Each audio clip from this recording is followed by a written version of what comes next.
ಎಂಥ ಘೋರ ಮೌನವಿಂದು ಲೋಕದ ರಕ್ಷಕರು ಮಡಿದರು ಎಂದು.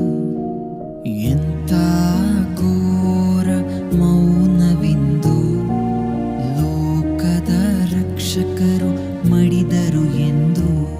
ಓ ಮನುಜ ನೀ ನೋಡು, ಓ ಮನುಜ ನೀ ನೋಡು,